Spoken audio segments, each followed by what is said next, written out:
produteiras e produteiros. Esse é o podcast do Mulheres de Produto. Eu sou a Thalita Moraes. Eu sou a Daniela Schwab. E eu sou a Carolina Lavinas. E hoje vamos falar sobre romantização da área de produto e tecnologia. Mas antes do nosso episódio começar, alguns recadinhos. Se você tiver alguma sugestão, tema ou crítica, manda pra gente no podcast mdp@gmail.com. Não esquece de seguir a gente nas redes sociais, Mulheres de Produto, no Instagram, Facebook e LinkedIn. Não esquece que também estamos no Medium. Muitas mulheres da comunidade estão contribuindo com vários artigos, tem conteúdo sobre Product Management, Design, Agilidade e sobre transição de carreira. Então, não perde. Não esquece também de assinar a nossa newsletter Mulheres de Produto. Acompanhe os assuntos mais relevantes sobre produtos e tecnologias. E tudo aqui é feito por mulheres. Então, o link está no post, não esquece. Quer fazer parte de uma rede de apoio com quase 5.000 mulheres de todo o Brasil? Entra na nossa comunidade do Slack.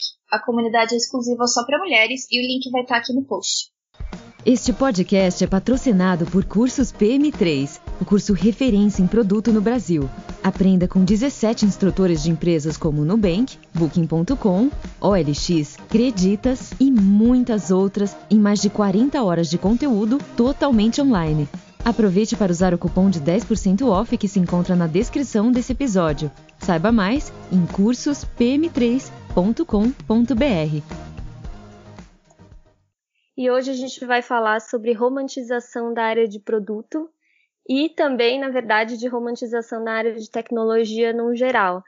A gente tem aqui mulheres que já são Product Managers, tem uma que quer se tornar Product Manager e também uma que é desenvolvedora. Então, a gente tem vários pontos de vista sobre essa questão da romantização, né? Que, na minha opinião, já acontece mesmo. Então, com a gente hoje estão Carol Vidal, a Tatiana Inoue, a Mariane Cavalini e as hosts Dani Schwab e Carolina Lavinas. Além de mim, Thalita Moraes. Então, gente, para iniciar esse papo, eu gostaria que cada uma de vocês se apresentasse rapidinho para quem está nos ouvindo. Oi, gente, obrigada pelo convite. Estou bem feliz de poder contribuir aqui com a comunidade de alguma forma. Eu sou a Tati, então, sou formada em nutrição pela UFSC, lá Federal de Santa Catarina. Uma formação bem atípica aí, né? Mas logo que eu saí da universidade, eu fui estudar fora, fiz uma pós em negócios, aí acabei mudando para São Paulo para trabalhar numa startup. E hoje eu sou PM no iFood, já fazem 2 anos, mais ou menos. Oi, pessoal. Meu nome é Mariane, mais conhecida como Mari. Eu sou formada em engenharia, então um pouco padrão, digamos assim, né? Mais do que nutrição. Eu comecei como Product Manager em 2018, no meio dele ali. Comecei em Florianópolis, morava em Floripa, né? Trabalhei em algumas empresas lá. E hoje eu estou no Rio de Janeiro. Trabalho na Vetex como Product Manager também de um time, de uma experiência específica da empresa chamada Marketing Merchandising. Oi, pessoal, vou me apresentar então. Boa noite a todas, né? Queria agradecer bastante também o convite para participar do podcast de Mulheres de Produto. Eu sou a Carol Vidal, sou formada em Publicidade e Propaganda, também com pós em Marketing. Comecei minha trajetória com Marketing de Produto na área de tecnologia. A minha transição para a carreira foi mais por osmose mesmo, né? Eu já estava trabalhando com marketing de produto em tecnologia e fui para a gestão, né? Desenvolvimento de produto. E hoje eu sou PO numa logtech chamada Cargo X, que é uma empresa que a gente trabalha com tecnologia no mercado de logística e transporte de cargas rodoviárias. Bem-vinda, gente. Obrigada por terem aceitado o convite também para conversar com a gente sobre esse assunto. Esse tema surgiu num momento que a gente estava conversando sobre o que falar no podcast e tudo mais, e foi até a Carol Lavinas trouxe esse tema e eu achei muito legal porque eu, assim como vocês, de certa forma também fiz uma transição de carreira para produto E eu tinha um ideal do que era essa área de produto na minha cabeça, e claro que na realidade muitas coisas se mostraram diferentes, né? Então eu queria começar com essa pergunta. Por que vocês acham que essa é uma área tão romantizada? Por que a gente idealiza tanto o que é trabalhar com produto? Bom, na minha opinião, até dando um contexto que com certeza eu vim para a área de produto também, pensando nesse romantismo, acredito que a área de produto é onde você imagina que você vai realmente resolver o problema de um cliente na raiz. Então, como eu tive um background na área de Customer Success antes de vir para a área de produto, eu sentia, mas eu não tinha o poder direto de pôr a mão na massa e fazer.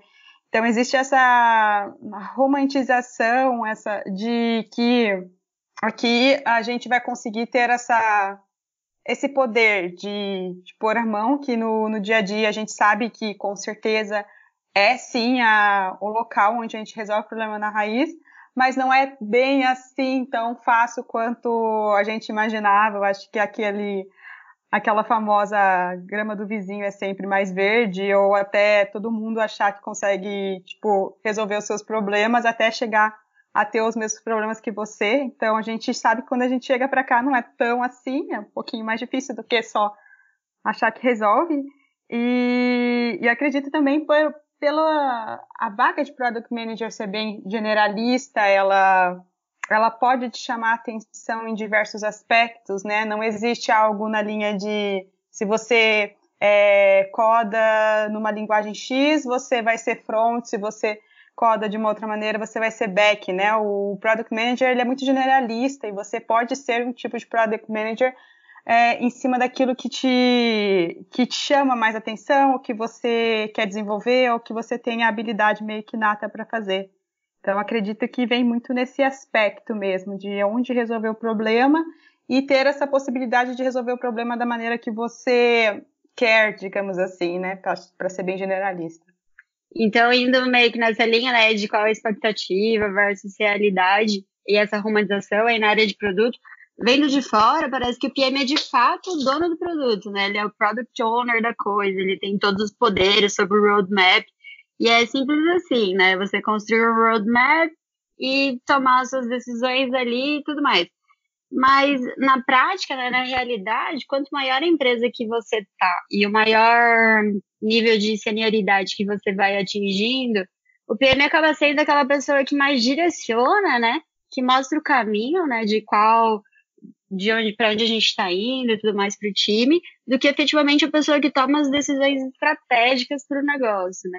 Então, no final, o direcionamento é do negócio e não tanto do dono do produto, né? Do product owner ali. Então, acho que tem essa expectativa também quanto a isso, mas na realidade já não é bem assim, né? Dependendo do nível de senioridade que você vai atingir.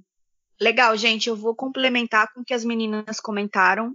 Fiquei pensando muito nessa pergunta da Thalita esses dias, sobre a romantização. Só queria também trazer alguns dados interessantes, porque para a gente também refletir. O mercado de aplicativos ele é muito novo, né? Então veio aí com a criação do iPhone pela Apple em 2007, se eu não me engano, o primeiro iPhone. E ele surgiu com esse mercado de aplicativos. E também essa vinda desse novo produto viabilizou muitos modelos de negócios que não existiam até então. O Quinto Andar, o Uber, o Nubank, por exemplo.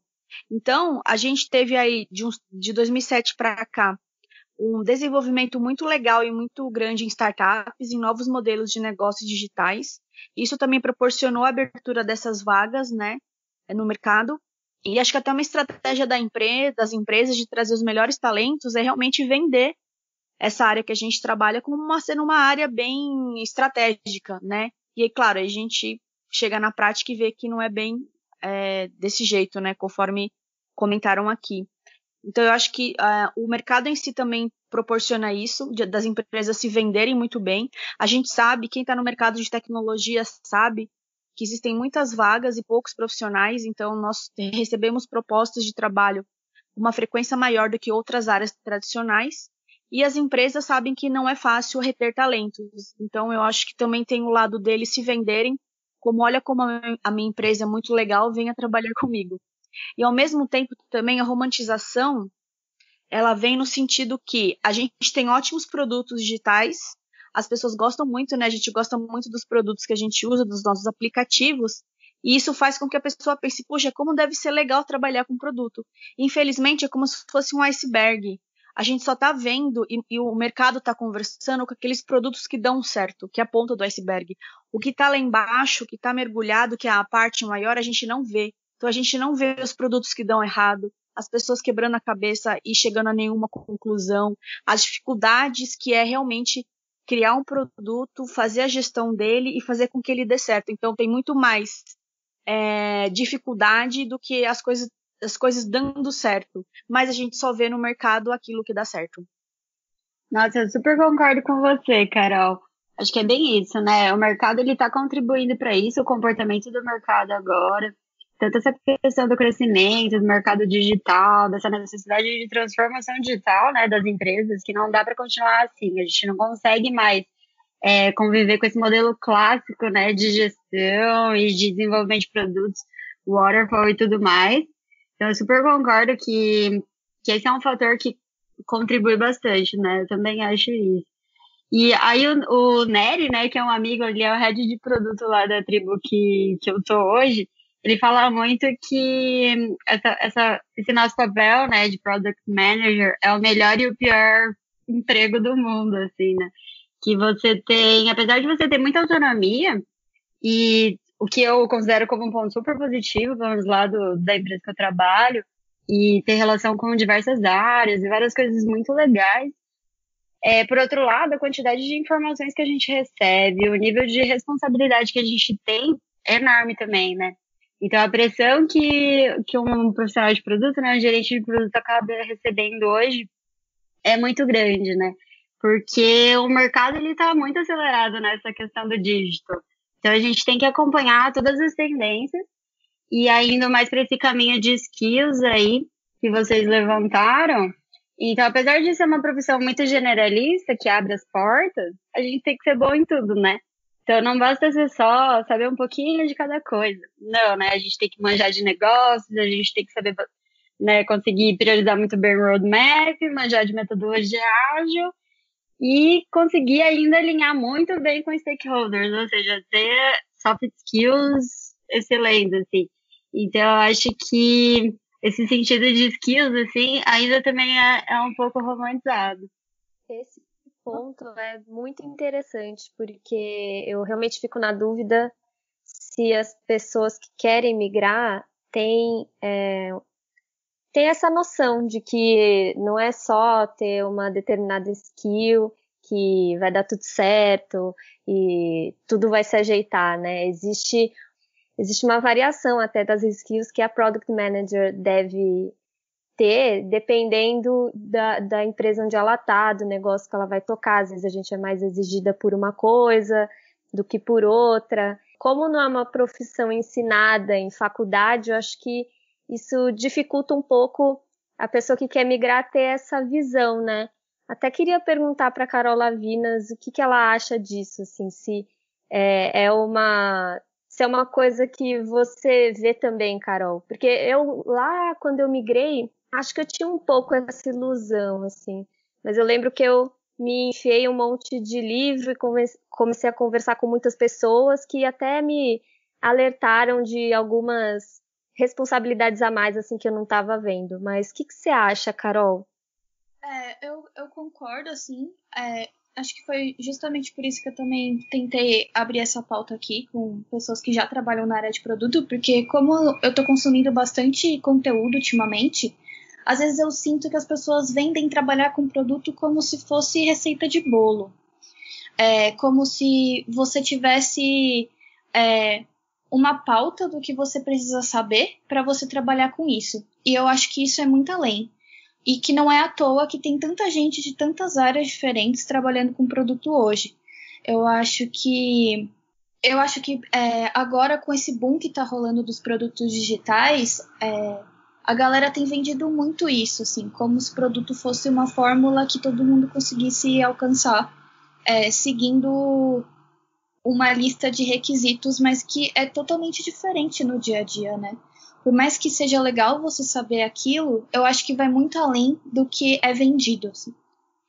E isso é uma coisa que, antes de eu entrar na área de produto, dá uma desanimada, né? Tipo, de venderem isso assim com tanta força e você, na hora de procurar um emprego, vê que não é nada daquilo. Eu não sei se também isso tem um pouco das empresas adaptarem ao buzzword de produto, mas não trabalharem com produto e dificultar pessoas que têm noção de trabalhar com isso entrarem na área. Porque foi o que um pouco a Carol falou, assim, é sempre procurando as mesmas pessoas, então são sempre pessoas que já trabalham com isso, trocando de trampo, assim, e quem tá começando é muito difícil. Você tem que conhecer alguém, você tem que conversar com muita gente, sendo que, por exemplo, eu como gerente de projetos hoje, dado a certa distância, assim, eu acho que como eu trabalho diretamente com o PM, dá para ter uma noção de como é o dia a dia, porque eu acompanho ele. Só que quando eu vou procurar um emprego, eu vejo que o que estão exigindo é como se não enquadrasse com o que eu vejo, sabe? Não sei se eu tô divagando muito no assunto, mas é essa sensação que eu tenho quando eu vou avaliar as vagas, quando eu vou conversar com alguém, porque é sempre muito além do que as pessoas vendem, e acho que isso gera uma frustração na hora que você vai procurar alguma coisa, porque, tipo, beleza, eu sei isso, mas por que eu tô aqui na porta ainda e não consegui entrar, sabe? Eu tenho uma visão muito boa com relação a isso. Eu sei que eu não sou da área de produto, eu sou acho que a única dev aqui na call. E eu vejo muito acontecer a mesma coisa, viu, Carol, com a parte de dev. Eles vêm com um leque tão gigante de conhecimento, você tem que conhecer isso, essa ferramenta, você tem que ter mexido já nesse framework, nesse essa linguagem, e aí quando você chega realmente no trabalho, não é nada daquilo, sabe? É uma gama muito menor. Então eu acho que eles querem uma pessoa muito geral, mas especialista em tudo. E eu vejo muito isso em produto também. Eles não sabem definir o que eles precisam, qual é realmente o cargo. Eu gostaria também que os PMs, os POs, tivessem um conhecimento mais técnico também. Porque eu, como dev, às vezes vem um requisito para a gente fazer que é inviável, ou então que vai consumir assim, todo o time por um bom tempo até a gente conseguir implementar aquilo. E às vezes agrega muito mais valor a outras coisas do que você gastar um time inteiro para desenvolver uma parte só. E eu, como desenvolvedora, eu tenho que explicar isso pro PM e pro PO. E quando eu tenho muita dificuldade quando o PM e o PO não vieram de um background técnico. Porque isso também é uma falha minha. Eu preciso aprender a melhorar isso. Mas quando eles não têm esse viés técnico, é muito mais complexo de eu explicar todo o cenário para eles. Então, eu entendo e eu vou tentar até eu melhorar como lidar com isso, porque eu sei que muita gente não veio do background técnico. E, poxa, eu quero poder ajudar as pessoas que estão tentando chegar nessa carreira. Mas aí, tipo, chega na pressão do dia a dia, vai naquela correria, a gente quer todo mundo desenvolvendo, quer o produto pronto, quer testando. É muita loucura. Eu entendo o sofrimento aí para quebrar as tarefas, para entender o produto em si. Nesse seu ponto, enquanto vocês estavam falando, eu estava construindo aqui um raciocínio e esse seu ponto de dev eu achei muito interessante conectar que a PM, principalmente PM no Brasil, porque o cargo PM nos Estados Unidos é outro, o momento deles é outro, já tem em faculdades pessoas que se especializam no final da faculdade nesse tipo de direcionamento, mas no Brasil a gente ainda está aprendendo muito o que é ser um Product Manager, né? Cada empresa tem a sua necessidade. A gente tenta buscar a famosinha regra de bolo, mas meio que pensando que nenhum Project Manager, né? Que tem o PMBOK, tem outras maneiras de desenvolver o trabalho dele ali, a gente tenta trazer para a parte de PM. Então, hoje a gente tem muito material, né? A gente tem pessoas, Marty Kagan, Melissa Perry, Teresa Torres, cada um na sua linha, ajudando a gente a desenvolver o trabalho, entendendo o que é o trabalho do PM na prática, né? Tem muito curso, a gente sabe que tem vários cursos no Brasil, cursos fora, que ajudam as pessoas a criar esse raciocínio, mas no final do dia depende muito de qual é o desafio da empresa e o tipo de PM que ele precisa nesse momento, né? Então, o ponto dela, achei interessante porque eu vejo isso mesmo na minha própria empresa, né? Eu vejo isso na empresa que eu trabalho. A gente tem Product Managers que, para alguns desafios, é mais importante ele ter um background mais de clientes. Para outros desafios, é importante ele ter um background mais técnico. E onde buscar essas pessoas, né? Quando você precisa, você entende qual é o perfil de desafio que você tem, também é complexo, né? Buscar fora ou é mais importante buscar alguém dentro de casa? Né, um desenvolvedor que quer migrar para a área de Product Manager, alguém da área de atendimento, alguém da área de vendas. Então, eu acredito que no Brasil ainda a gente precisa entender esse tipo de PM, se faz sentido fazer um Ctrl-C, Ctrl-V com os Estados Unidos, ou, enfim, com locais onde essa vaga é mais formalizada, digamos assim, e também entender que quando chega dentro da empresa, o real versus o ideal, né? O ideal é a gente pegar uma pessoa que tem todas essas habilidades, mas no dia a dia o importante mesmo é que o PM consiga, de uma forma ágil, entender o problema e testar muito rápido propostas de soluções. Então, talvez, além dessas técnicas que a gente espera ter, lendo livros e fazendo cursos, é mais importante ter um PM mais próximo do problema que ele vai enfrentar, né? Enfim, essa é a minha opinião nesse ponto do perfil do PM, né? E o desafio hoje no Brasil. Eu acho que aqui no Brasil a gente ainda não tem nenhuma formação, né? Não tem nada muito formal, assim, para esse lado de Product Manager, mas eu não sei se a gente precisaria ter, né? Então, eu já fiz alguns cursos aqui no Brasil, alguns cursos em São Francisco e tudo mais, e eu não acho, e nada bate à realidade, assim, a prática de fato, né? Então, eu não acho que alguma cadeira formal na universidade vai resolver esse problema, vamos dizer assim. Eu acho que é muito mais a cultura das empresas, de fato. Então, das empresas conseguirem criar essa cultura de produto que falta aqui no Brasil mesmo, né? Aqui a gente vê o PM com esse papel, né? Bem generalista e tudo mais, de assumir demanda e colocar em prática ideias de stakeholders. Mas acho que quando a gente conseguir assumir aqui no Brasil que o que a gente precisa é, de fato, criar uma cultura de produto, né? Tem algumas empresas, tipo o iFood, eu acho que ele está avançando bem nesse sentido também. A gente vai conseguir pensar mais nisso que vocês levantaram, né? O PM, na verdade, é uma pessoa que resolve o problema, né? Independente da natureza do problema, se é um problema simples, se é um problema complexo e tudo mais. Mas não sei se uma formação, uma cadeira formal de uma universidade vai resolver o problema, né? Oi, queria complementar o que vocês comentaram. Aqui eu estava lembrando, né, de algumas coisas que aconteceram comigo. Uns anos atrás eu estava numa empresa, trabalhando na área, e a gente tinha, acho que mais ou menos uns 7 times, e tinham duas ou 3 vagas de PO. Eu estava conversando com eu era PO também, e eu estava conversando com a minha chefe, perguntando assim, como que está o processo seletivo, né? Algumas pessoas, como que estão essas vagas, né? E para minha surpresa, ela vira para mim e fala assim, nossa, Carol, metade da empresa se candidatou, teve recrutamento interno, né? Teve gente que querendo vir para cá. E ela, assim, com uma cara muito assustada, e eu também assustada, e essas pessoas da empresa querendo vir trabalhar. E ela disse, Carol, você não faz ideia da quantidade de pessoas querendo vir trabalhar aqui. E eu disse, por quê? Né? O que acontece? Porque você tem que entender, né, Carol? Aqui, CPO é uma área muito glamourizada, é muito glamour CPO aqui. Eu falei, nossa, que interessante. Então, ter problema é glamour? Então, ou seja, eu tô cheia de problema aqui, eu tenho um monte de coisa para resolver, E as pessoas também, eu acho que tem uma coisa a se pensar.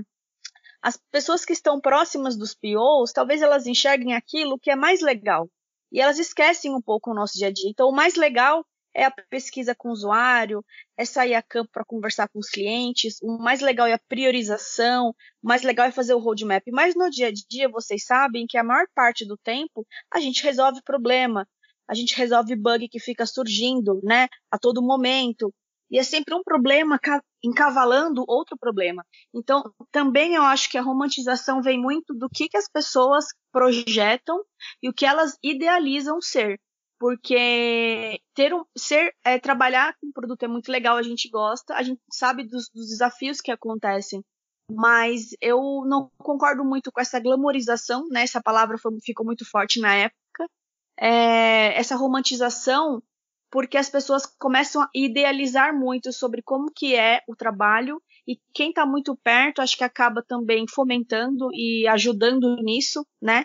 Nessa visão um pouco distorcida, mas uma visão mais idealizada. É aquela coisa que a gente coloca algo no pedestal e idealiza, e é como alguma de vocês chegou a comentar, né? Que a grama do vizinho é sempre mais verde. Acho que é por aí, sabe?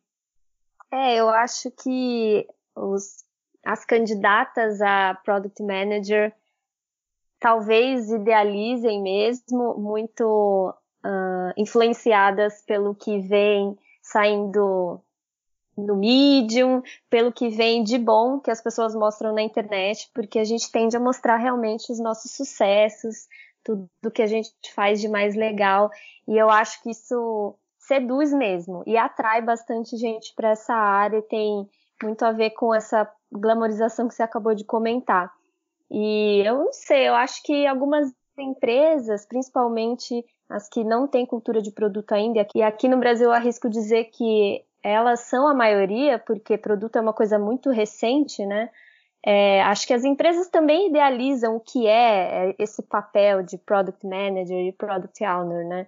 Então, talvez por isso elas mesmas não entendam muito bem o que elas querem desse papel, e a expectativa versus a realidade bate muito forte aí, né? Eu acho que realmente essa ideia que é vendida mesmo, que é mostrada, de que alguém falou isso aqui já, né? Das coisas boas que a gente faz, de tudo de legal, de que a gente é dono do produto, realmente seduz e faz acontecer essa glamorização. Mas eu queria fazer uma pergunta aqui relacionada a salário. Qual é o peso do salário das Product Managers também para contribuir nessa glamorização ou romantização? Vocês acham que tem a ver, ou de repente nem é tão importante assim? O que vocês acham? Eu gostaria de estender a pergunta também para a Dani, no âmbito de desenvolvimento também e tecnologia, tá? Porque isso também, acho que a gente pode fazer alguns paralelos aí, né, Dani? E sobre essa questão de salário, né? De fato, o piso salarial médio de um Product Manager hoje no Brasil, de 10 e pouquinho lá, de acordo com esses sites ali de recrutamento, é bem acima da média, né? Então, acho que chama atenção, de fato. Mas tem muita relação com aquela questão de a gente tem bem pouco, né, profissionais no mercado hoje, principalmente no Brasil, né, porque é uma carreira muito nova, é um papel muito novo também. E aí entra aquela questão das skills, né, e os profissionais que a gente tem hoje no mercado, que têm experiência de fato, eles têm todas as skills que as empresas entendem como critérios, assim, né, como requerimentos. Então, acho que é por isso que a gente tem uma alta procura, e aí isso gera um piso salarial um pouco acima da média. Mas eu acho que tem relação, sim, com essa questão da romantização da área. Eu acho também que tem. Acredito que sempre vai ter, né? Até porque vem acontecendo muito isso. Eu venho participando de processo seletivo de pessoas que querem migrar para a área de PM como um desenvolvimento de carreira, sabe? Como se eles vissem que seria uma próxima etapa para ser mais valorizado na empresa. E valorização se diz também remuneração, né? Então, é meio que um pacote, né? Um pacote de visibilidade que o PM ele assume, é um pacote de relacionamentos, né? Um PM, ele apresenta o projeto dele para os stakeholders executivos, né? CEO e etc. E o pacote de remuneração. Então, muitas vezes, quando eu pergunto para a pessoa qual o seu real motivador, ela fala que ela imagina sendo PM como um próximo passo para a carreira dela. E se é assim, vem junto todo esse pacotinho, a remuneração tá aí também, mesmo que seja numa carreira que, inclusive, a pessoa vai ganhar bem, igual carreira em vendas, geralmente ganha bem, e etc., apesar de ganhar bem por conta de metas, né? A pessoa vê que é um espaço, sim, que ela vai estar desenvolvendo em todas essas variáveis que eu comentei, né? Isso é bem tricky, assim, né? Porque você não vai conseguir se desenvolver, pelo menos do meu ponto de vista, numa carreira ali de gerente de produto, se você não tiver uma paixão pela coisa, sabe? Então, essa coisa de ter diversas skills e ser bom em muitas coisas e tudo mais, depende do engajamento absurdo, assim. E se você só vai conseguir ser bom, né? De fato, ser um profissional muito bom e ser relevante, assim, se você de fato gostar do que você está fazendo, se tiver um propósito para aquilo, né? Se não, eu não sei o quanto só o salário sustenta um bom profissional, né? Então ainda isso é meio tricky, assim. Fora que eu acho que, só complementando, que tem o psicológico, assim, porque eu acredito que seja uma pressão muito absurda e que às vezes pode ser até não saudável para uma pessoa que trabalha como PM. Então, pensar só no salário é ser muito minimalista perto de tudo que envolve, né? Acho que isso dá até um episódio só sobre esse assunto de saúde mental para PMs. Então, isso é bem importante mesmo, é muita responsabilidade e vocês já me deram um novo tema. É isso. Bom, falando do lado de tecnologia, quando eu estava fazendo faculdade, eu ouvi que eu ia ser a mais rica da família. E, sinceramente, tem um quê de verdade e tem um quê de falsidade nessa frase. Porque eu vi muitas coisas no mercado. Se você é uma pessoa que se especializa muito, o mercado ele fica mais restrito, mas você vai ter um ganho até relativamente, dependendo da área, né? Dependendo do ritmo que você está levando as coisas.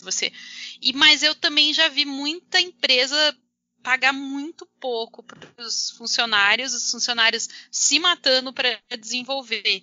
Então, tem uma glamorização dizendo que a gente vai ganhar muito, mas é aquela coisa, é um combinado de fatores, né? É uma empresa idônea, você está se preparando, você está se dedicando, não só fazendo, então você tem que estudar, você tem que aprender, você tem que crescer dentro da própria empresa, e crescer não é só em salário, é crescer de várias formas, é crescer como desenvolvedor, ou você auxiliar o time, ou você auxiliar o PM, o PO, você pode querer mudar de área dentro da empresa, não é errado. Por exemplo, você é um desenvolvedor de back-end, você querer migrar para desenvolvimento de front-end.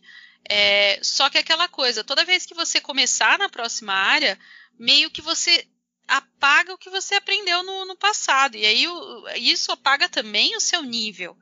Então, você querer migrar de área, também você tem que tomar muito cuidado. Porque às vezes você está numa área, vamos dizer, você está como falaram aí, você está na área de vendas, você está no auge da área de vendas. Aí você olha para a área de PM, PO, você fala assim, pô, lá ganha mais. Só que você fazer essa migração, o seu começo lá na outra vai ser bem mais baixo. Então, você tem que tomar cuidado com essas questões. Se você só está mudando de área para subir de carreira, muitas vezes você não vai estar subindo, você vai estar regredindo para depois você subir. Então, eu vejo muito as empresas, muita gente falando assim, a computação é maravilhosa, ganha muito. Só que eu vejo muita empresa pagando bem pouco também. Então, tenha cuidado, procure empresas que estão dentro do mercado de salário, faça pesquisa, não aceite qualquer proposta, leve em consideração vários fatores. Eu normalmente levo em consideração não só salário, mas ambiente, se vai de acordo com os meus princípios. Isso para mim é uma coisa que eu não abro mão. Se a empresa não vai de acordo com os meus princípios, eu não quero trabalhar nessa empresa. É simples assim. Queria só contribuir só mais um pouquinho com esse assunto, até porque me abriu um ponto aqui, da linha de que o CPM primeiro que você está na vitrine, então você é muito bem cobrado, digamos assim, na linha de você é cobrado de mexer em métricas, assim, a empresa inteira está esperando o que você vai trazer de inovação, o que você vai trazer de novidade, etc. E não é fácil rampear como um PM, porque ao mesmo tempo que é muito generalista, de novo, não existe uma receita de bolo. E assim, você está mexendo com um problema de pessoas e você tem que entender o máximo possível do problema, sendo que você não é ela. Então, a chance de errar é muito maior do que acertar. E tá todo mundo te olhando. Então, para você crescer, rampear, ganhar bem e etc., leva tempo, exige resiliência.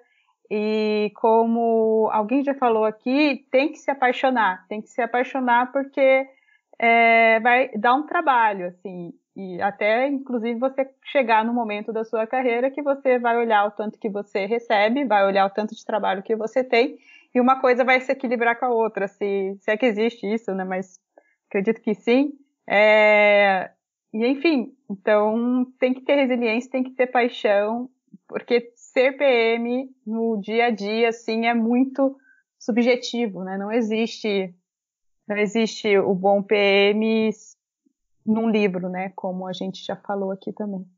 É bom ouvir de vocês esse tipo de coisa, porque eu acho que agora com o boom do mercado digital, realmente só mostra a parte boa, assim. Eu acho que é muito importante as pessoas que estão tentando fazer a transição e até pessoas que trabalham na área ouvir essas dores e saber que não é só com elas, sabe?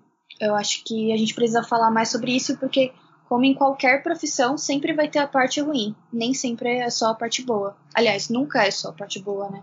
Então acho que a gente tem que falar, porque eu acho que com certeza deve ter muita gente também querendo ouvir isso. Não só falar, né? Entender que não tá sozinho e que é difícil mesmo. E é isso. Eu acho que essa questão de ganhar bem é um dos maiores mitos de tecnologia. Eu me lembro muito bem de sair da faculdade, eu sou formada em análise e desenvolvimento de sistemas, e eu saí com uma expectativa enorme de, nossa, eu vou ganhar muito dinheiro no meu primeiro emprego. Eu já tinha feito estágio, né? Então era emprego para valer a partir dali. E a realidade foi bem cruel comigo. Então, acho que é um mito, de fato, isso para tecnologia e, claro, para a área de produto também. A gente comentou um pouco, vocês comentaram um pouco sobre os salários, né, que realmente são acima da média, mas pode ser que a realidade para quem está iniciando, principalmente agora que está um mercado bastante aquecido, não seja a mesma, né? Então, como a Dani falou, existem empresas que pagam muito bem para as desenvolvedoras e pagam mal também. E acho que existe a mesma coisa para as product managers. Então, acho que é um mito a ser quebrado, assim. A gente deveria ter mais ferramentas para ir para esse mercado com uma visão um pouquinho mais realista mesmo, porque isso evita um monte de frustrações, né? Como product managers, vocês podem dizer também, a gente tem algumas frustrações no dia a dia, né? Então, até queria que vocês comentassem um pouco sobre isso. Como essa parte mais difícil mesmo da profissão acaba ficando escondida atrás das coisas boas que a gente acaba entregando, do produto e do impacto que a gente tem no cliente final. Acho que na minha visão, como que essa parte, digamos assim, mais difícil do trabalho do PM, acho que até compartilhando assim a quantidade de vezes que eu já entrei na sala para apresentar algo que eu estudei muito para aquilo, estava muito confiante daquilo, e eu vi assim só pontos que validavam que meu projeto não ia para frente, né? Não é fácil assim você receber depois de muita pesquisa, né? Depois de muito quebrar a cabeça, depois de muitas horas sem dormir, que o teu projeto não era o que as pessoas estão esperando, né? Você colocar um cliente para testar e ele sair super insatisfeito, ou que inclusive você coloca a sua solução no marketing, no mercado, né? E não é vendido. Existe muita frustração que o PM precisa trabalhar. Eu brinco que o PM, eu falo isso dentro do meu time, e que me fez o exercício de eu olhar muito mais para dentro de mim, de autoconhecimento, assim, de conseguir primeiro ouvir as pessoas, que é um exercício que tem que ser feito diariamente, mas principalmente lidar com os erros, as dificuldades, as negociações. Toda hora é um exercício desgastante de trabalho, de entender como que você vai lidar com todas as frustrações do trabalho de PM. Como eu falei antes, porque é muito difícil você saber como é que você vai acertar. É muita coisa que as pessoas precisam. Então, para mim, assim, a parte mais difícil, assim, do PM é realmente essas frustrações e saber também lidar com muita demanda e muita cobrança da empresa na linha de que o seu produto, ele mexe em métricas, né? Ele cresce o ticket médio de uma empresa. Então, é muita gente com muita expectativa em cima de você. E é muito fácil frustrar as pessoas também, é muito fácil iludir as pessoas. Então, para mim, é a parte mais difícil de PM. É lidar, realmente ter meu autoconhecimento lá em cima para eu entender como que eu vou passar por todos esses desafios que é dado na nossa mão, uma vez que a gente é responsável por resolver o problema de um cliente, e isso impacta diretamente no crescimento de uma empresa, sabe? Sobre essa questão das frustrações, né? Um PM, um gerente de produto, para mim, é uma pessoa que consegue e gosta muito de resolver problema. Então, tem que fazer parte do dia a dia, né? Mas é difícil mesmo. Então, é uma coisa que você tem que ir treinando com o tempo. Então, uma dica quase, né? Que você vai treinando te treinando para pensar assim, é lidar como tudo se fosse um experimento. Então, você assumir que você tentar tirar o máximo de viés possível, né? Os viés cognitivos, óbvio que a gente não consegue tirar 100% dos viés, assim, né? Todo mundo tem um histórico e carrega uma bagagem, mas tentar tratar as coisas com o mínimo de viés possível, como se fosse um experimento, é bem legal. E aí você acaba até ficando feliz com os erros que você consegue ver, né? Então, nossa, é tão bom ver que no meu caso, uma recomendação não converte bem porque eu vi que X coisa tá, sei lá, com a conversão baixa. Então, eu fico tão feliz em ver que é ali que eu tenho que atuar, sabe? E, então, tentar lidar como as coisas fossem experimentos, assim, e tentar tirar o máximo de viés. É um treinamento constante, é bem difícil, mas é um jeito de tentar minimizar um pouquinho, assim. E essa coisa de alinhar a expectativa, né? Nossa, é bem difícil também, eu super concordo. Alinhar a expectativa com stakeholders, com gestores, é bem complicado, porque cada um tá ali com uma estratégia do negócio para alcançar, uma meta, vamos dizer assim, e nem todo mundo tá com o roadmap sincronizado, né? Mas assim, acho que a comunicação é a base de tudo. Tentar comunicar e fazer o máximo de sync possível e alinhar muito bem os trade-offs, né? Então, eu não tô fazendo isso porque eu tô pegando isso e o tamanho dessa outra oportunidade ou o tamanho desse outro problema é muito maior. Então, tem algumas estratégias que a gente consegue linkar aí para tentar fugir um pouco, mas eu concordo que é a pior parte, assim, essas frustrações, né, que a gente tem, e essa coisa de conseguir alinhar a expectativa bem também.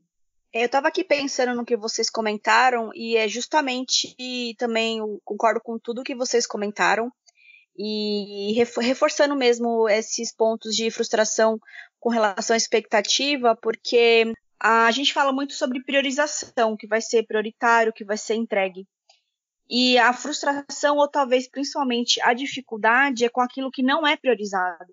Então, muitas vezes as pessoas sempre olham o nosso trabalho, o trabalho da PM, da PO, como aquilo que ela está liderando, aquilo que ela está colocando como prioridade, só que ninguém esquece, todo mundo esquece, ou ninguém vê, na verdade, que nos bastidores a gente precisa lidar com muita gente que estava com a expectativa de que entrasse alguma coisa e não entrou, né? Que foi um comentário que uma das meninas fez, assim, alinhar a expectativa com stakeholders, com diretores, sobre aquilo que a gente não vai fazer e principalmente com o time também. Então, não sei se vocês têm essa dificuldade, mas o meu time, eu tenho um time de desenvolvedores muito sênior, muito que eles participam mesmo das decisões de produto, eles opinam, eles fazem parte, eles não só simplesmente codam. Então, eles participam do projeto. Então, também é frustrante eu, com relação a eles, de que o que eles gostariam que eu priorizasse, naquele momento eu não consigo priorizar. E também lidar com a expectativa deles, com a motivação deles, sendo que eu não sou o chefe deles. Então, a gente também uma dificuldade e muito grande nessa área, que é a liderança por influência. Então, a gente está muito acostumado no nosso país, onde você tem uma pessoa que você se reporta e, querendo ou não, você faz aquilo. Agora, como a gente, como PM ou PO, influencia positivamente um time a fazer um trabalho que eu dependo deles para atingir objetivos da empresa, mas eles não reportam para mim. Então, essa relação, para mim, é uma das mais difíceis e desafiadoras da função, e realmente é um aprendizado constante, assim, e lidar com essa frustração faz parte do job, e que poucas vezes a gente acaba não conversando sobre isso. Ah, é verdade, Carol. Eu acho que essa é uma das partes mais difíceis do trabalho também, assim, apesar de ser uma das etapas ali do papel que eu mais gosto de estar lidando, sabe? Eu acho que o PM, ele precisa ter um perfil de líder, sim, né? Ele precisa gostar de exercer esse papel, mas, de fato, eu não acho que o PM também tem que ser o chefe e tudo mais, né? Então, eu acho que você tá até numa situação super, super legal, que, nossa, a maioria dos PMs, no sentido de que você tem um time super autônomo e tudo mais, gostariam de estar, né? Eu acho que você tá num lugar muito legal, assim. E essa é uma realidade diferente do que a galera tem expectativa, né? Eu acho que a expectativa é que o PM é o líder do time e tudo mais. Mas a realidade não é bem assim, né?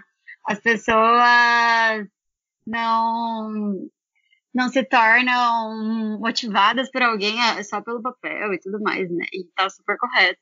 Eu acho que a gente tem que trabalhar por esse espaço e tudo mais. Então é um espaço que tem que ser conquistado diariamente ali com o time. E é uma parte bem difícil também do papel ali de produto, né? Apesar de ser uma das partes mais legais, assim, mais motivadoras para mim. Mas é bem difícil mesmo. Com certeza. A gente comentou aqui um pouco anteriormente sobre propósito, né?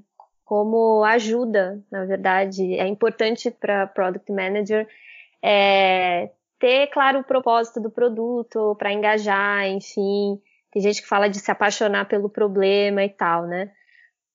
Acho que é uma provocação que eu vou fazer aqui. Vocês acreditam que boas Product Managers realmente necessitam ser apaixonadas pelo produto, pelo propósito que ele entrega? Ou seja, não ser apaixonada necessariamente pelo produto, tá um pouco mais na linha ali de, poxa, eu tô trabalhando, tô ganhando meu dinheiro, etc. Faz dessa pessoa uma má Product Manager? Eu acho que não. Eu acho que é mito, vamos dizer assim. Acho que é legal, né? Se você conseguir, de fato, trabalhar com um produto que você acredita, de fato, no potencial daquilo que você está fazendo, né? Então, o antigo head de produto lá do iFood, o Divi, lá em 2018, ele chegou um dia numa reunião lá com todo mundo e perguntou, por que vocês acordam cedo todos os dias? O que te motiva a acordar todo dia às 8? Eu lembro bem certinho que ele falou às 8 para fazer o seu melhor trabalho. Então, de fato, é importante você acreditar no potencial do negócio, no potencial do produto. Eu acho que vai te ajudar muito. Então, se você tiver essa oportunidade e puder priorizar, puder escolher isso, faça. Mas não é essencial. Mas o que eu acho que é essencial é, de fato, ter um propósito, né? Então, por que você acorda todo dia de manhã e vai trabalhar e vai fazer o seu melhor? Porque ninguém acorda, acho, todo dia para fazer o seu pior trabalho. Eu super acredito que você está sempre fazendo o seu melhor trabalho para aquele momento. Se você não está tendo um dia muito bom, se você não acordou muito bem, você está fazendo o seu melhor para aquele momento. Então, eu levo muito isso pro meu time, para as pessoas que eu converso. Ter esse senso de empatia é importante, né? Então, eu acho que um propósito é importante, independente do que for. Então, por exemplo, uma coisa que não está relacionada diretamente ao produto que eu trabalho, mas está relacionada à carreira de produto, né? Eu super acredito que eu posso ajudar as pessoas, as meninas principalmente, a se desenvolverem na carreira, né? De produto. Desde das meninas lá com quem eu trabalho, então a gente tenta conversar bastante, tenta puxar bastante papo, assim, e quanto às outras meninas, assim. Então você consegue ir fazendo essas coisas de forma super simples, desde respondendo alguém que te pergunta de um livro no LinkedIn, ou recomendando um vídeo no YouTube, algumas coisas super simples assim. Então, eu acho que é importante ter uma forma de motivação, independente se é de fato o produto ou o negócio que você está, né, lidando, ou se tem alguma outra forma, né, do tipo, tentar ajudar alguém a se desenvolver na carreira. Porque, por exemplo, eu tive muita sorte. Para eu ser PM hoje, conseguir migrar de carreira, sem querer, vamos dizer assim, né, eu tive muitos mentores, entre aspas, na minha vida, né. Desde o meu irmão, que é Product Manager também, até o Doni, que eu comentei há pouco, que é GPM lá no iFood, o Nery e várias outras pessoas muito boas, assim. Então, se a gente teve essa oportunidade, né, de conhecer gente muito boa e conseguir ter, né, essas discussões com gente muito boa e aprender, eu acho que a gente tem que também passar isso adiante, né. Mas aí tem diversas formas, eu acho que você tem que achar qual que é o seu propósito, de fato. Senão você não vai conseguir acordar cedo todos os dias e dar o seu melhor, né? Independente de qual for, assim. Quero complementar, até porque eu tenho uma visão de propósito que fui aprendendo desde que eu comecei a trabalhar, que eu acredito que a gente tem que entender muito bem, né, o que é essa palavra propósito e o que ela vai significar, inclusive, no profissional. Por que eu digo isso? Porque você tentar buscar um propósito no trabalho também pode influenciar que você romantize um ambiente onde, no final do dia, o que eles vão cobrar de você é produtividade, né? Uma empresa precisa crescer e etc. Então, ser apaixonado pelo problema, ser apaixonado pelo cliente, enfim, é muito legal, é um propósito que você pode ter, mas isso não significa que você não pode ter outros propósitos que eu chamo, na verdade, de satisfações pessoais, para, na minha cabeça, fazer essa virada. Porque eu sou PM porque um dos propósitos da minha vida é aliviar o sofrimento das pessoas. Eu gosto muito dessa maneira de pensar. E PM alivia o sofrimento das pessoas. Mas isso não significa que o meu trabalho ele pode me dar uma satisfação pessoal financeira, porque o meu propósito é conhecer vários lugares no mundo, então por isso eu preciso ganhar muito dinheiro, então eu preciso rampear, e isso não quer dizer que o meu trabalho não vai ser bom, porque para eu rampear, para eu ganhar bem, ou para eu ganhar visibilidade, para eu ser referência em alguma coisa, eu tenho que estar entregando muito bem. Isso também são satisfações, isso também são satisfações pessoais, que não necessariamente está dizendo se eu sou um profissional ruim ou bom. Na verdade, está falando que é bom se você está crescendo nessa carreira. Então, eu concordo totalmente. Não precisa ter uma relação. Precisa ter essa relação se para você isso traz satisfação pessoal, né? Você vai estar feliz naquilo que você está fazendo. Mas se você está fazendo um super trabalho e a sua motivação, na verdade, é financeira e você está tendo satisfação disso, também está tudo bem, né? No final do dia, o que importa é que você está ajudando a empresa a crescer, né? Você está entregando aquilo que eles esperam e também, para você está seguindo a sua satisfação pessoal, independente do que ela é. Eu acho que não. O que as meninas comentaram, eu concordo. Talvez eu só acrescentaria que a questão do propósito está ligada a qualquer tipo de profissão. Então, muitas pessoas, infelizmente, não conseguem, por vários motivos, não conseguem trabalhar naquilo que elas amam, naquilo que elas adoram, mas precisam trabalhar, né? Precisa realmente bater a meta. Depende muito. Por exemplo, eu vou trazer até um lado ao contrário. Eu tenho uma amiga que é PO e não gosta de ser PO, não gosta de ser gerente de produto. Então ela trabalha porque ela precisa trabalhar, porque ela já tem experiência nisso, e ela toca a vida, e tá tudo bem para ela, né? Então, eu acho que o mais importante é você estar bem com você mesmo, com aquilo que você está fazendo, de acordo com os seus valores, e às vezes sim, vai ser muito legal, vai ser um propósito, a gente vai entregar algum propósito muito legal para o cliente, para o usuário final, e às vezes não, vai ter um momento que durante o seu trabalho, a sua trajetória, você só está realmente ali trabalhando para conseguir pagar as contas e tentar no futuro algo melhor. Então, assim, esse assunto, Thalita, dá para fazer um podcast só sobre isso, né? Com certeza, acho que expandir para a relação que a gente tem com o trabalho no geral, né? É verdade. Foi até um pouco por isso que eu fiz essa pergunta, porque acho que isso, de certa forma, a gente vai falar um pouco daqui a pouco sobre mitos, né? Mas também é um mito, né? De que você precisa, sei lá, morrer de amores pelo trabalho e tal, quando a gente sabe que a realidade foi o que você acabou de descrever muitas vezes, né? Que poxa, eu trabalho, eu ganho meu dinheiro, eu sou uma boa profissional e tudo certo, né? Eu tenho um propósito alinhado a outras questões que talvez eu só consiga atingir justamente porque o trabalho me permite isso, né? O que eu ganho com o trabalho permite que eu faça, enfim. Então, realmente, dá um super pano para manga esse assunto de relação com o trabalho, né? Acho que foi um pouco, não sei se consoladora é a palavra, mas é bom ouvir isso de gente que trabalha na área, porque eu tava me sentindo muito frustrada nessa procura de emprego, assim, por não entender muito bem,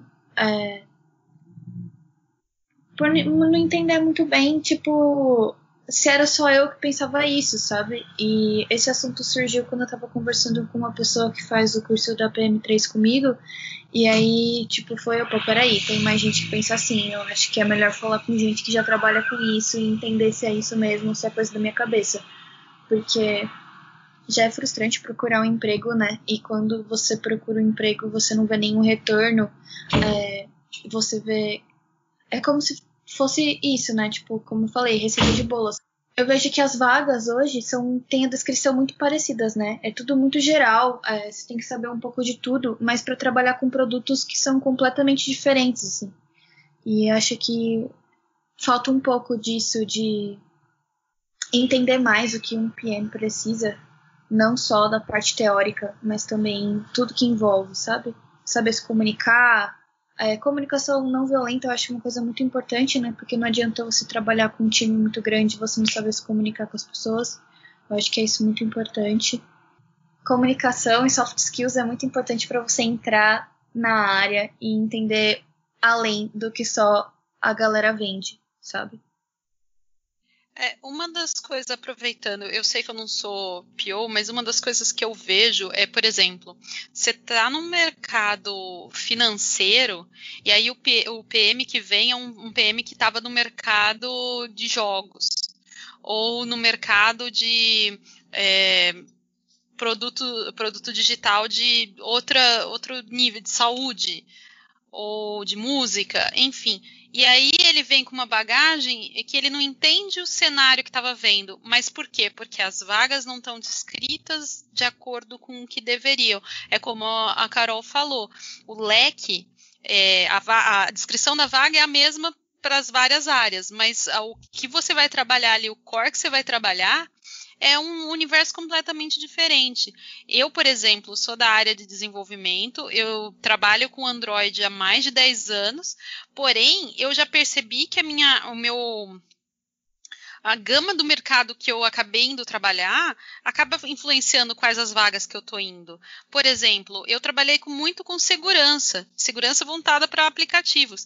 Então eu percebo que não importa para onde eu for, eu acabo com o pezinho ali na parte de segurança para Android. E eu percebi que muitas das empresas que eu vou é no mercado financeiro, é alguma coisa voltada nessa área. Mas por quê? Porque eu fui criando o meu trabalho, o meu leque. Toda vez que eu vou para uma entrevista, eu sei falar do mercado de financeiro, porque eu já trabalhei com isso em várias áreas, em vários momentos. A mesma coisa com segurança. E eu acho que as vagas acabam, você que está buscando a área de PM, PO, foque em empresas que vão ter o seu leque. Por exemplo, você está vindo da área de vendas, então vai procurar empresas que precisam melhorar o seu produto na área de vendas. E você vende o conhecimento que você tem nessa área. Se você já é PO, você já trabalhou em 3 empresas do mercado de saúde, vá procurar emprego no mercado de saúde. Você pode até querer mudar de área, mas aí você tem que se dedicar um pouco de estudo. A descrição das vagas tão genérica, mas o seu conhecimento você tem que ter linkado com a empresa que você está buscando vaga, sabe? Acho que isso vale para qualquer área, tanto de tecnologia quanto de produto, enfim. Se pensar em até jornalismo, se for fazer jornalismo, por exemplo, comunicação, se você já tem um conhecimento de investimento ou de economia, você vai mais para essa área. Então, acho que é bem isso, é você se enquadrar naquelas vagas que você tem aberto, sabe? Não só olhar o que é que está descrito na vaga, mas o que é a empresa que está com essa vaga aberta. Sei que a gente está prolongando muito aqui, mas eu acho que é a última pergunta para vocês. Vocês não acham que um pouco dessa romantização e dessa ilusão do que é CPM é um pouco do como as empresas procuram profissionais da área? Falando das vagas que são gerais, assim, que são bem parecidas, principalmente de PO, PM, que a galera tem empresa que não aderiu totalmente à cultura de produto, mas que quer comprar isso, que não sabe diferenciar um ou outro, não sabe descrever muito bem o que eles procuram. Carol, vou te dar minha opinião. Eu acho que as empresas estão se descobrindo, assim como a gente. As empresas estão tentando entender como isso funciona, porque é uma profissão relativamente muito nova no mercado. A gestão de produto em si, ela não é nova. Então, ela veio lá do marketing, ela nasceu no marketing lá na década de 40 e 50. Mas a gestão de produto digital, sim, ela é recente. Ela veio aí com, como eu comentei com vocês, né, com o mercado aí de aplicativos, com o desenvolvimento da internet. Então, a internet é muito nova, né, no contexto aí da nossa história. E os aplicativos também. Então, eu acho que essas vagas refletem um pouco sobre as empresas estão tentando entender como funciona, estão aprendendo também com a gente. Essa questão deles pedirem tudo, pedirem muita coisa, eu acho que é uma característica do mercado brasileiro, então outras profissões também passam por isso, né? O famoso inglês fluente. Quantas vagas pedem inglês fluente e quando você entra lá você não usa o seu inglês para nada? Foi só mais uma característica ou um critério que colocaram. Então eu acho que a gente ainda está passando por uma fase muito de desbravamento, sabe? Eu conheço o ágil já faz um tempinho, mas eu sei que o ágil é muito recente também nas empresas, então a gente teve um boom aí de 2014 para frente com a adoção mais acelerada do ágil nas empresas. Então de 2014 para cá são só 6 anos, né? Então eu acho que tudo isso que a gente discutiu, eu acho que está muito mais ligado mesmo com o comecinho dessa carreira. A gente não por exemplo, nós não somos jornalistas ou médicas ou advogadas cuja profissão está muito sedimentada, está muito mais solidificada no mercado e na história aí da gente, né? Na história do mercado de trabalho como um todo. Eu acho que seria mais ou menos isso. Só complementando a Carol, Eu acho que realmente por ser algo novo para as empresas, acho que tem empresas que mal passaram pela transformação digital e agora estão com esse desafio de produto, é até meio natural, assim, que elas, entre aspas, não saibam o que querem de uma Product Manager, sabe? E provavelmente isso é algo que vai ser construído, ao longo do tempo dentro da companhia. Mas, de fato, eu acho que isso contribui, né? Eu diria que, da mesma forma que a gente romantiza um pouco a área, acho que as empresas também fazem isso. Talvez muitas vejam nesse papel a salvação da lavoura, assim, poxa, alguém que vai chegar aqui, vai dar as boas ideias e vai dar tudo certo. Eu acho que tem um pouco isso também. Mas que, na minha opinião, ao longo do tempo, tende a se diluir, né? Porque, enfim, tudo é aprendizado. Eu acho que as empresas vão aprender mesmo que a gente não é o grande salvador do produto ali. A gente tá ali para realmente pesquisar, aprender junto, vai falhar em alguns momentos, mas para aprender, para conseguir acertar no futuro, né?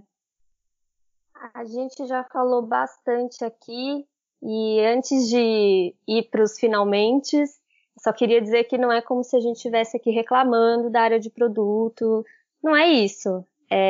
Mas é interessante pontuar questões que estão na realidade, no dia a dia, que muitas vezes são encobertas, né? E que causam essa glamorização aí que as pessoas podem ter em relação à área. Então não são reclamações, né? É meio que a realidade. E a gente vai, pegando esse gancho, falar de algumas frases que é muito comum a gente ouvir ou até mesmo ver por aí na internet em relação a essa área de produto, a Product Managers. E aí eu vou dizer umas delas aqui para a gente ir comentando rapidamente. Então, por exemplo, a gente falou um pouco aqui de salário, né? Product Managers ganham bem. E aí, gente? Eu diria depende, né? O que vocês acham? Eu acho que depende também, né? Vai depender do nível de senioridade que você tá, do tanto de experiência que você tem aí no mercado, das skills que você conseguir desenvolver, né? Então, querendo ou não, é uma profissão relativamente complexa que demanda tempo e experiência de trabalho. Então, não é simples assim. Não vou começar a trabalhar com produto e já ganhar muito bem. É uma construção ali. Eu acredito também que depende da empresa, assim, se é uma empresa pequena, se é uma empresa grande, e inclusive se a empresa entende o valor do PM, que também pode acontecer, né? O PM romantiza, mas a empresa não entende o valor do PM e pode ser que não esteja ali no nível salarial que a pessoa espera ou até compatível com o mercado. Sim, é verdade, eu concordo. Vai depender muito do nível de cultura de produto que a empresa tá, né? De quanto os CEOs ali, os diretores e os gestores estão comprados com isso ou não. Se é só mais uma área de tech ou não. Então, de fato, depende muito. Product Managers são CEOs do produto. Esse é um clássico, né? Eu acho que esse é mito mesmo. E é até bom que seja, vai. Porque não é só uma pessoa que vai conseguir, né, direcionar todo o caminho do produto, direcionar toda a estratégia. Acho que o principal dono do produto ali é o consumidor, o seu público-alvo, né, para quem você está fazendo aquele produto. Então, a gente tem que fazer um produto muito voltado para atender necessidades reais de usuários reais, de resolver problemas reais, de fato. Então, de qual caminho a gente vai seguir, de qual feature a gente vai lançar agora, o que a gente vai evoluir, eu espero que isso tudo seja baseado em testes de usabilidade, feedback do consumidor. E além disso, a gente tem todos os outros stakeholders que estão envolvidos com o processo, que são muito ricos, né? Então, se o seu produto depende só de você, eu acho que você está deixando de tirar um valor muito rico, tanto dos stakeholders, do seu consumidor e do seu time também, né? O designer, a designer que trabalha com você, todo o seu time de desenvolvimento, nossa, tem um valor enorme ali que você precisa conseguir tirar. Então, eu espero que, de fato, o PM não seja o dono do produto mesmo. Eu fico muito feliz que eu vejo que estão começando a tirar essa ideia nas literaturas de produto mais recentes, porque é exatamente o que você acabou de comentar, Tati. Que bom, né, que não é 100% responsabilidade só da Product Manager, o sucesso, enfim, tudo relacionado ao produto, né, tem todo o time envolvido também. Eu só ia complementar que sim, né? É um trabalho, assim, é uma construção, na verdade é uma desconstrução, né? Da mentalidade atual sobre desenvolvimento de produto que a gente tem que fazer, né? Que o PM não é o dono do produto mesmo. E que a gente depende de uma série de fatores e de muitas outras pessoas para conseguir fazer uma feature muito legal. Eu acredito que falar isso é, inclusive, romantizar o papel do CEO, que vai muito além, assim, do que a gente imagina para poder chamar o PM de CEO, né? E eu concordo muito contigo. Graças a Deus, essa ideia de chamar o PM de CEO tá mudando. E um outro ponto também que eu acho disso, que daí, na verdade, se assemelha a um pouco o CEO, que eu só gostaria de ser me chamada se fosse por isso, um papel que eu acho muito bonito do PM, de conseguir mostrar o valor que a gente está entregando para uma pessoa quando a gente está resolvendo o problema dela, né? E para mim, acredito que foi a Dani que falou, e eu também conto muito com isso. Eu trabalho em empresas onde eu acredito muito, então, para eu acreditar na empresa, eu tenho que acreditar no CEO. E é um trabalho que eu tento fazer constante com o meu time, né, de fazê-los acreditar no que eles estão fazendo, entender o que é valor. E aí, se fosse só nesse ponto, eu gostaria de ser equiparada ali ao trabalho do CEO, mas existem 1 milhão de outros fatores que não tem como colocar na conta do PM, né, não vai fechar. Agora, mais relacionada ao dia a dia, né, então, em algumas reuniões de time, a gente pode ouvir algumas coisas assim, do tipo, mas a solução é óbvia. Acho que eu posso começar falando, né, já que eu coloquei ali também, que é uma das frases, assim, não manda isso, mas é que me deixa bem pistola, assim, na linha de solução é óbvia, né? Para construir o meu raciocínio, seria na linha, a solução é óbvia até a página 5. Porque todo mundo tem muita ideia, né? O ser humano, ele precisa ter ideias para ter soluções de problemas para sobreviver, isso desde sempre. Só que, na verdade, quando você lida, independente se é cliente B2B ou B2C, as ideias são sempre muito bem-vindas, mas se você não garantir que o problema está sendo resolvido na sua solução, então, com testes, que a gente já vem conversando aqui, você pode falhar feio, né? A solução, ela nunca é óbvia. As ideias são muito óbvias e depende muito do contexto da pessoa, do como que ela usa o raciocínio dela para pensar numa solução. Então, geralmente, o time de atendimento vem e me fala, Mari, mas essa solução é muito óbvia. E muitas vezes é claro, eles atendem milhares de clientes todos os dias, toda hora tá em call, mas muitas vezes não é óbvia para ele, porque ele está naquele contexto, naquela dor, naquele tipo de cliente, mas não é óbvia quando você tenta fazer um produto que é para dar fit com diversos clientes e diversos momentos e diversas necessidades, né? Então, é uma trap, assim, se a gente cair em só ouvir soluções que parecem óbvias. Tudo é óbvio desde que você saiba a resposta. Esse é um livro, é um título de um livro que eu tô lendo, e eles falam muito disso. Eles falam, as coisas viram óbvias quando você passa pelo problema e vê a solução, ou vê o resultado desse problema, não necessariamente a solução. E aí aquilo se torna óbvio. E eu acho que alguém fala assim, mas óbvio que isso é óbvio. Eu, como desenvolvedor, eu falo, cara, exatamente o que a Mari falou, né? A visão está restrita, porque você não está vendo um cenário como um todo. Amplia, eu falo muito assim, eu trabalhei na área de segurança. Se a gente ficar só na solução simples ali, só vendo um probleminha de solução, você não vê o todo. A gente tem um exemplo muito clássico para explicar o que é um ataque e o que é uma defesa de segurança. Pensa num castelo. Agora, você pensa assim, você do lado de fora, você está vendo todo o castelo, você está vendo todo. Você está vendo que tem uma rachadura ali, que você tentar naquela rachadura, você pode conseguir alguma coisa. Agora, você defendendo o castelo, você só está vendo aquela janelinha minúscula, você só está vendo um pedacinho só do que está vindo. Você não está vendo todo o exército vindo atrás. Então, ter essa visão do que, isso é óbvio. Óbvio para esse ponto, é como a Mari falou. E para todos os outros? Como é que a gente vai colocar esse cenário em todos os outros? Como é que, arrumando esse caso, vai arrumar esse problema para tal pessoa? Então, tomar muito cuidado com essa palavra óbvio. Acho que está atrelado também com uma sensação que as pessoas têm de que as product managers resolvem tudo, resolvem os problemas, já tem a solução, né? E que na cabeça de cada um o óbvio é diferente, né? Então é bem chato mesmo ouvir, né? Ter que se deparar com esse tipo de situação.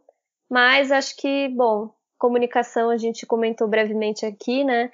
Pode ajudar também, enfim, a mostrar que não é bem assim, né? E que o óbvio, na verdade, nunca é tão óbvio, né? E as coisas têm que ser construídas em conjunto, né?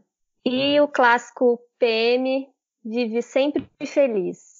Eu não sei de onde tiraram isso, mas queria saber de vocês. Nossa, eu não sei de onde tiraram isso também. O tanto de problema, né? E problema no sentido bom, assim, né? O tanto de problema legal ou não, mas, enfim, problema que a gente tem para resolver no dia a dia e o tanto de intersecção que a gente tem com tanta área, o que é uma parte bem legal, assim, que eu particularmente gosto bastante, mas que dá um trabalho, né, do caramba, assim. Então, PM tá sempre com a agenda ridiculamente cheia. Acho que ninguém se orgulha do tanto de reunião que tem no dia, né? Então, acho que isso contribui um pouquinho para não. A gente não tá sempre feliz, assim. Muitos dias e grande parte, acho que não, mas muitos dias acho que a gente para de trabalhar ali 7, 8 da noite, né, com a cabeça super cheia, né? Só quer ler um livro e dormir, assim. Então eu acho que não. A mito, com certeza, como todas as outras profissões, né? Acho que ninguém nunca tá sempre feliz. Esse é o ponto. E quando eu ouço feliz, eu ouço calmo. Nossa, você tá sempre calma. E eu sempre penso na minha cabeça, meu filho, nesse contexto, se eu estiver pirando junto, a gente não vai chegar em solução nenhuma, né? Então eu acredito que novamente, o exercício de autoconhecimento, de pegar toda a situação. No meu caso, às vezes, problemas, bugs grandes também é o PM que lida com essa situação, fala com o cliente. Então, a gente precisa, né, ter essa resiliência. Eu acho que eu tiraria o calmo e o feliz e o PM está sempre treinando a sua resiliência, né?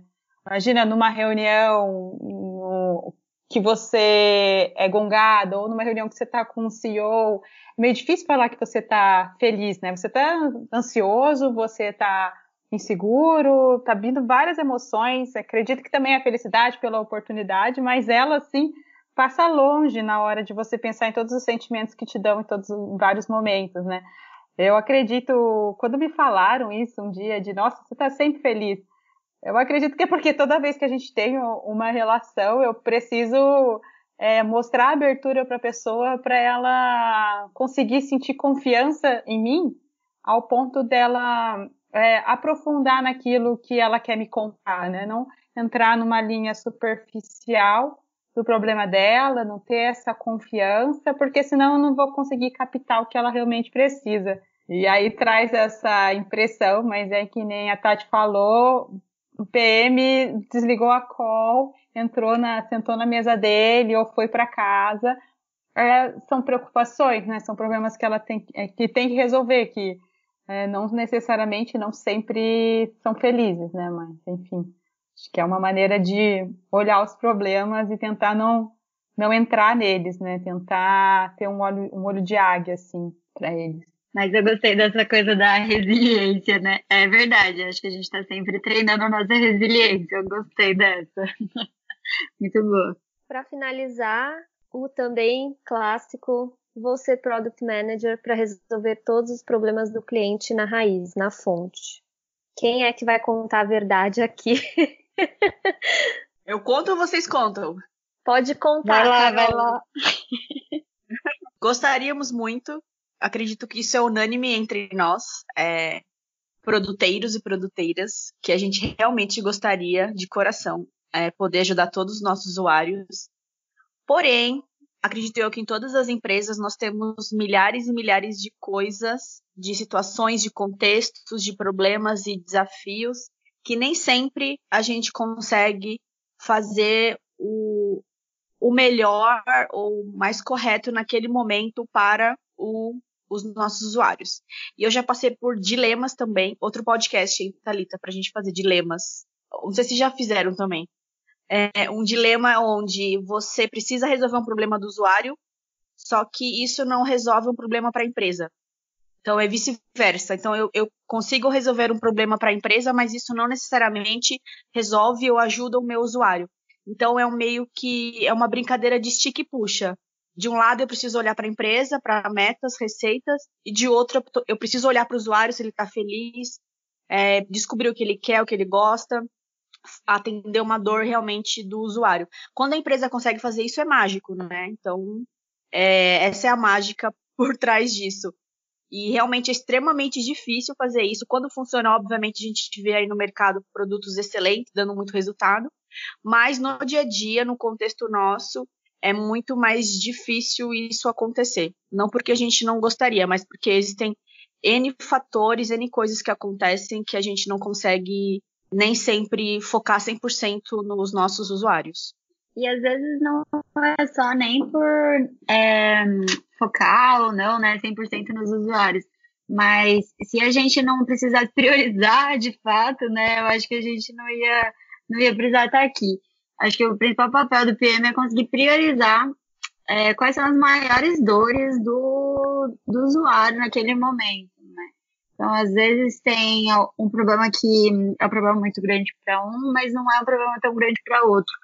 Mas a gente tem que, é difícil, né? Mas a gente tem que focar nos maiores problemas para a maioria dos usuários.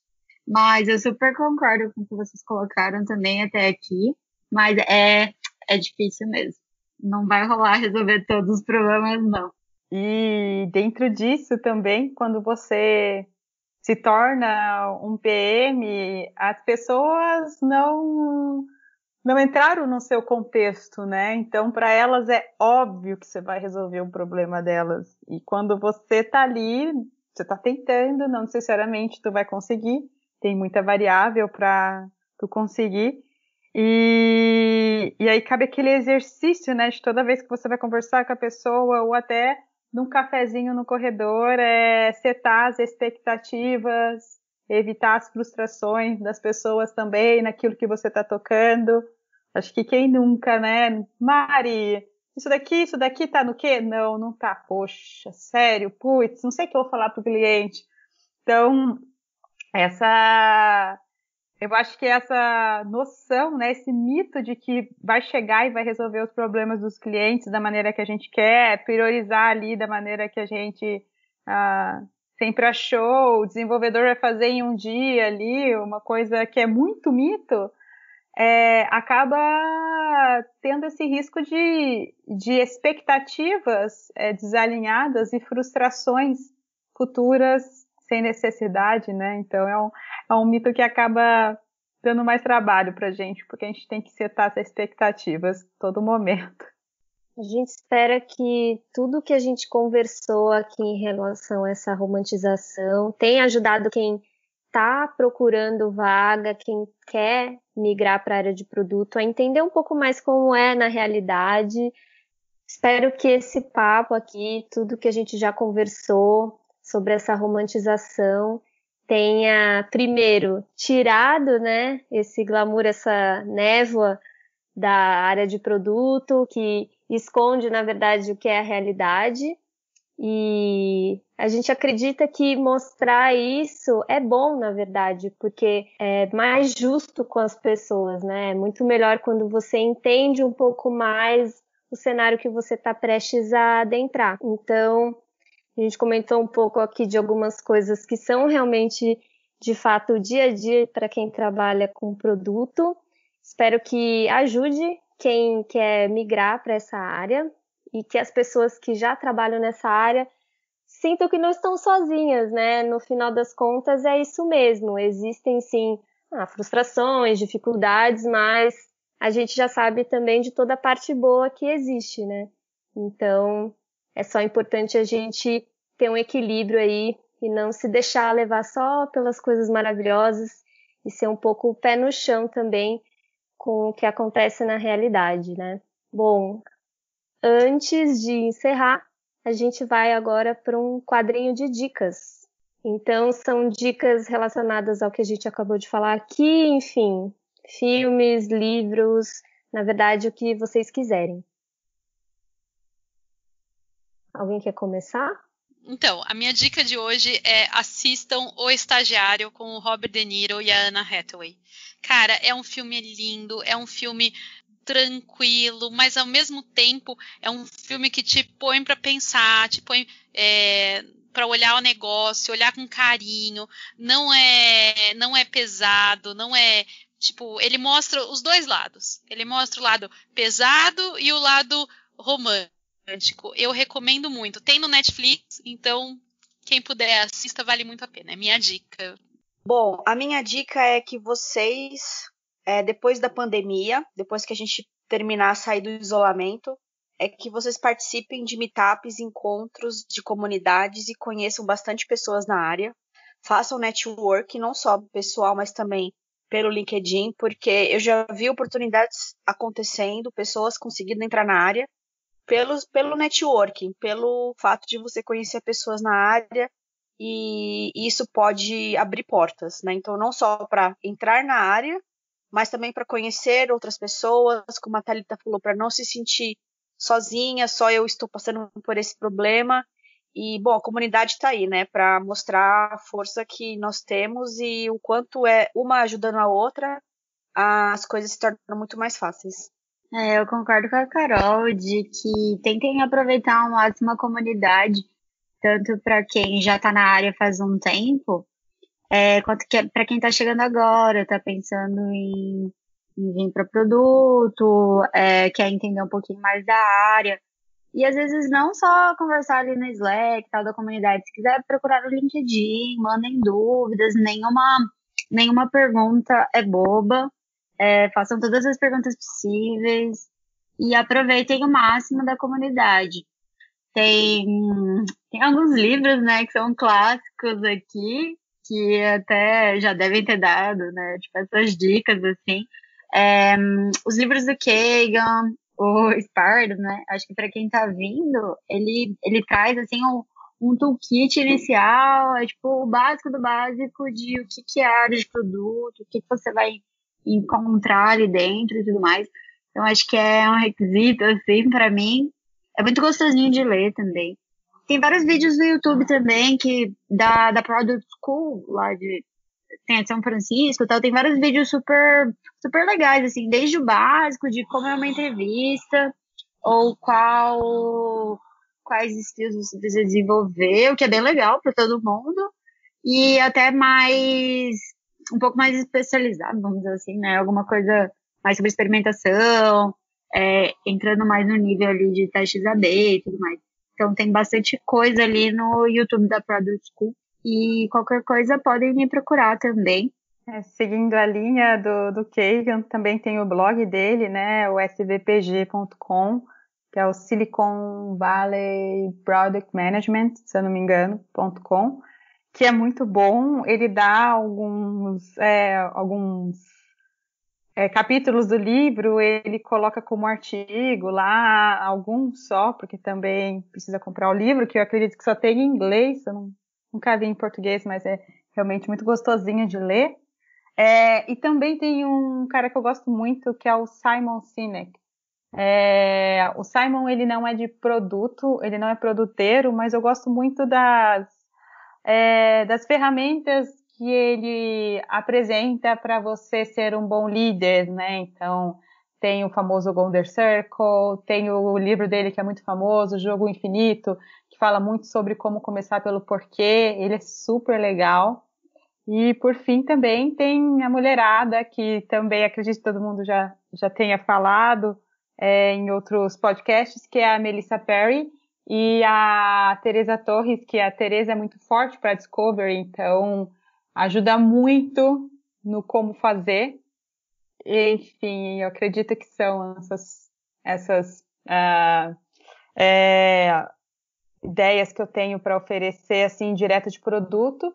E, como eu falei, é algo que é muito forte para mim, então quero indicar, sugerir, de realmente buscar também pontos mais psicológicos, digamos assim, né, de livros sobre comunicação não violenta. Tem o Marshall Rosenberg, que é o papa da comunicação não violenta, e a gente usa muito isso como Product Manager. Não só também a inteligência emocional, a gente falou muito de resiliência, e resiliência tem muito a ver com a inteligência emocional. Aí tem o Daniel Goleman também, que é um dos principais autores assim de inteligência emocional. Tem o famoso livro 2.0, Inteligência Emocional 2.0, que tem um exercício super legal, também indico. Eu tenho uma dica também pegando o bonde da Melissa Perry, que é o livro dela, Escaping the Build Trap, que talvez para quem está começando mesmo na área seja um pouquinho avançado, porque tem uns conceitos e tal, mas mesmo assim eu acho legal para quem está iniciando, porque ela dá um exemplo de uma empresa fictícia, e é uma empresa que antes não tinha cultura de produto e que depois de um processo passou a ter. Então acho legal, porque eu consegui fazer um paralelo com alguns momentos da minha carreira, principalmente no início, de como era o gerenciamento de produtos na realidade. E, enfim, para mim, na verdade, ainda não se tornou uma realidade a cultura de produto plena. Eu acho que isso ainda é um desafio para muitas empresas no Brasil, para a maioria delas. Mas é muito interessante ver como ela constrói essa história e mostra o antes e o depois. Então, é muito legal esse livro, é bem curtinho, eu adoro esse livro, assim, ele é bem fácil de ler. E tem um outro que eu gostaria de dar dica também, que eu sempre meio que falo dele, que é o Product Management in Practice, que é do Matt LeMay. É um livro também bem vida real de PM, assim. Ele tem alguns depoimentos de pessoas que já trabalham com o produto há um tempo, que eu acho que é legal, porque nada como relato, né, de alguém que já vive aquilo.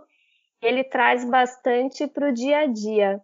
Ele dá exemplos de como as coisas acontecem na realidade e de como você lida com aquilo, né? E eu acho muito interessante como ele traz bastante as soft skills como pontos primordiais para quem é de produto. Então, é um livro que eu gosto bastante. Então, essas são minhas 2 dicas de livro. Eu tenho me apoiado muito no grupo, conversado muito com a galera de lá. Mas é isso, tipo, eu tô preferindo agora conversar mais com as pessoas que trabalham nisso e entender a visão delas do que ficar da forma que eu tava antes, só consumindo conteúdo, contando a parte boa, assim. Eu quero entender os 2 lados, porque eu sei que nada é lindo, assim, sabe? Tudo tem a sua parte boa, a sua parte ruim. Então, eu não sei se eu tenho alguma dica pra dar, além de conversar com a galera de Mulheres de Produto, porque eu acho muito importante essa rede de apoio, assim, que é uma coisa que eu sinto muito dificuldade agora. Antes de conhecer o grupo, na verdade, quando eu comecei a consumir esse tipo de conteúdo e pensar nessa migração para produto, eu me vi um pouco perdida, assim, de encontrar pessoas que falassem isso na real, sabe?